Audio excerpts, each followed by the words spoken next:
When it comes to masculinity, it can also be known as manlyhood or manliness, and it's a set of attributes, behaviors, and roles that are associated with men. At times, many view the trait of masculinity to be socially constructed. Traditional traits of masculinity include strength, courage, independence, and leadership. Or according to Tony Soprano, being a masculine male is someone who is the strong, silent type. Whatever happened to Gary Cooper, the strong, silent type? A life in the mafia is a life that is dominated by masculine males. Oftentimes, Tony and his crew can be seen focusing on maintaining a conventional masculine image over anything else. Men like Tony Soprano embrace the importance of masculinity. This could include the way a man talks, how he dresses, what kind of car he drives, and in the life of the mafia, being masculine means having a gumar, being tough, and being able to murder someone. For tough guys like Tony, life is all about maintaining their tough guy image. In The Sopranos, we see how important masculinity, toughness, and a mafioso's tough guy image and reputation means to a gangster. And in this video, I will be exploring how masculinity is represented in The Sopranos. Before we get started, be sure to click subscribe and click the bell to get notifications on all upcoming Sopranos content. And yes, I have made a Patreon. If you would like to join, be sure to click the link down in the description below. There you will receive Patreon-only pictures, videos, can provide me with fan-requested videos, and just be in a great spot to chat about the greatest television show ever made. Now let's get right into the video. The Soprano world can be a tough world. As we've all come to discover, it's a world that's surrounded by death, depression, toughness, murder, two-faced people, and a world where reputation is everything. This is especially true when it comes to men and their masculinity. Throughout the series, we watch several characters focus on their masculine reputation and try to maintain their tough guy image. Nowhere do we see this more than with Tony, as he's a brutal murderer, but yet at the same time, he visits a therapist to control his chronic panic attacks. And while in therapy, Tony struggles with the overall concept of sharing his feelings and discussing about his mental health, as this can result in Tony weeping and crying. For young boys growing up, they're often taught masculine traits early on in life. They're learned to toughen up, not to cry and show any emotions, and to proceed to do so on their own. To show emotions such as tears in the mafia means to showcase themes of fear and weakness. And while in therapy, Tony displays these symptoms as it's the only safe place for a gangster to do so. In a way, when we see Tony crying and stressing out while in therapy, he's showcasing to us his fragile masculinity. Fragile masculinity is how an individual's status and reputation as a male is thought to be difficult to earn, and a reputation that can easily be taken away.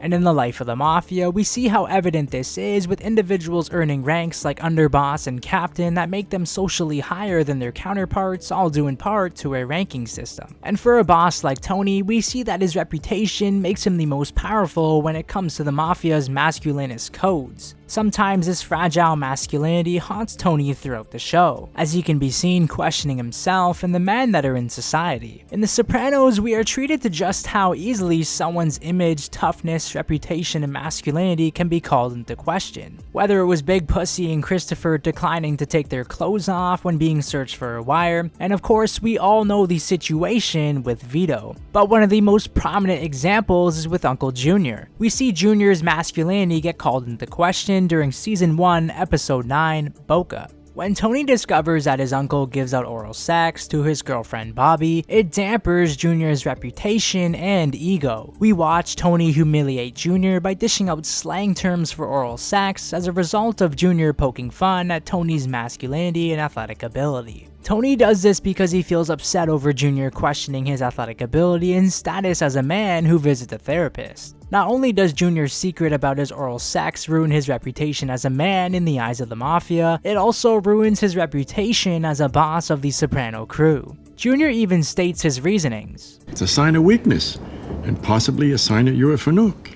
To salvage his reputation, Junior eventually dumps his girlfriend only to save his own reputation and tough guy image. With Junior dumping his girlfriend, we see just how far these gangsters will go to save their own skin, as Junior is worried about being perceived as less powerful or even gay in the eyes of the mafia for performing oral sex. With Junior accepting that this is a rule in the mafia, it signifies that other men must stomach the rules even if they are hypocrites like Tony. As the irony here is that Tony pokes fun at Junior for performing these same sexual acts that he too practices. The episode of Boca examines male bonding as a way of negotiating various structures of masculinity. The episode centers around Tony, Silvio, Artie, Jr., and Coach Hauser, and it incorporates them with masculinity. Even with Tony watching Meadow play soccer, Carmela is baffled that a masculine male like Tony would even be at a girls' soccer game. Pretty good. Look at you with girls' soccer, Tony. What do you want from me? My only son's a couch potato. The episode centers so much around male masculinities that while at the bada bing, Tony and Silvio offer up Coach Hauser a free dance, something that they assume all men would enjoy. The bonding between Coach Hauser and Tony's crew illustrates how masculinity becomes defined through relationships with men. The Sopranos undermines the male character's view that men are men, and it asks us to reconsider our own progressive investments in configurations and representations of gender. And with Tony too, he is reconsidering his representations of masculinity, as right from the beginning of the series, Tony expresses feelings of lostness, as he tells Melfi in the first season, "I came at the end, and the best is over." Later on in that same first therapy session, Tony discusses his feelings to masculinity. Whatever happened to Gary Cooper? The strong, silent type. Tony's first therapy rant reveals to us about his conceptions of masculinity, as Tony admires the ideal male embodied by Gary Cooper. And when it comes to Gary Cooper, there's this fascination that Tony has about the actor, as he brings him up constantly throughout the series. Gary Cooper. The kind of man I admire is Gary Cooper. What the fuck happened to Gary Cooper? That's what I'd like to know. And I always wonder what happened to Gary Cooper, the strong, silent type. Who's Gary fucking Cooper? Even though Tony praises the work of Gary Cooper, he largely focuses on his work as an actor portraying fictional characters, his most famous being Will Kane from High Noon, which just so happens to appear in Tony's test stream. While Tony compares himself to the classic embodiment of a model American to Gary Cooper, he ignores the clear distinctions between a man like himself and Cooper or his character of Kane. In High Noon, Kane is a man of the law who's a former police officer who pursues his one last hurrah alone. Meanwhile, Tony on the other hand breaks the law and doesn't act alone, whether it's reaching out to Melfi for help or having a crew of gangsters behind him. As being a strong masculine male is all about acting alone, and Tony admits that Cooper's film persona as a strong, silent type American makes him question his own identities and the current status of America. See, what they didn't know was once they got Gary Cooper in touch with his feelings, that they wouldn't be able to shut him up.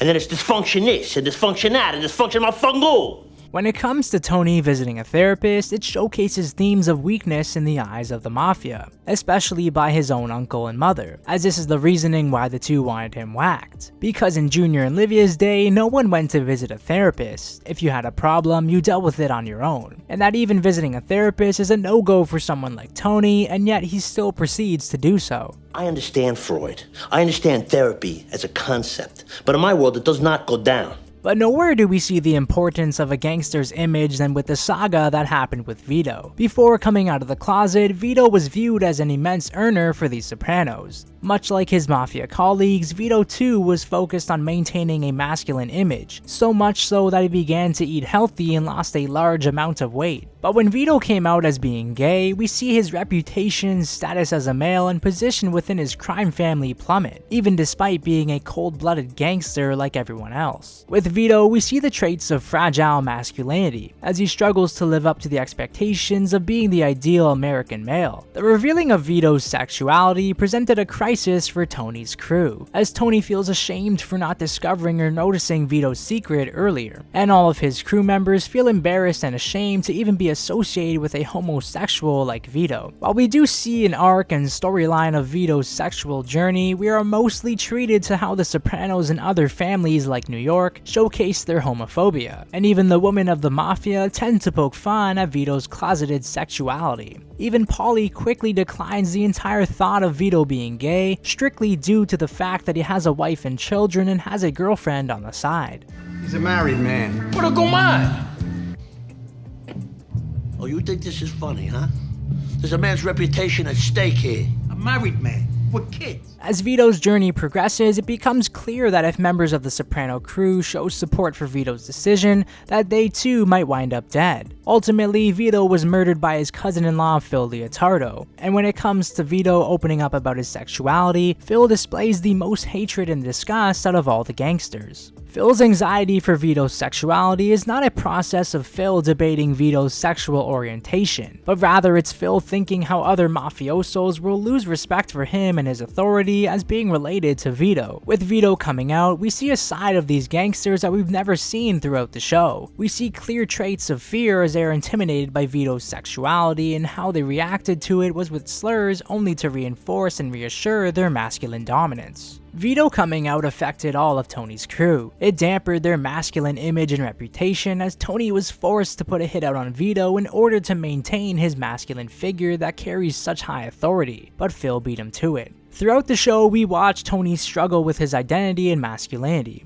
As Tony's a brutal murderer, but yet at the same time, we see Tony become frequently emotional throughout the show. Tony embodies the aspect of masculinity from Gary Cooper, something that made Tony so upset to begin with in the series' first episode and sticks with Tony throughout the show. We constantly watch him overreact as a way that undermines his masculine identity and the Gary Cooper mentality he so dearly adores and wants to pursue. There are other examples of characters who struggle with their masculinity throughout the show, with Tony discovering Ralph's bizarre sexual desires and fantasies and how he doesn't or can't have sex with Valentina or Janice in a normal way. This makes Ralph less of a man and an authority figure in the mafia. The same can be said for Christopher when Adriana speaks up about his drug problem. Not only does his drug problem make him viewed as a weak individual, when Adriana says that Christopher can no longer function as a man in the bedroom, it seems to anger him and make him less of a man than he already was. Or Eugene committing suicide perceives him to be less tough than his mafia counterparts despite participating in violent murders like everyone else. For Tony and his crew, the male body comes to represent power, and power itself is masculinized as a physical strength, force, speed, control, toughness, and domination. Going to therapy and struggling with mental health is a sign of weakness, even thought so by Tony's high school coach. Well, I'm in therapy now.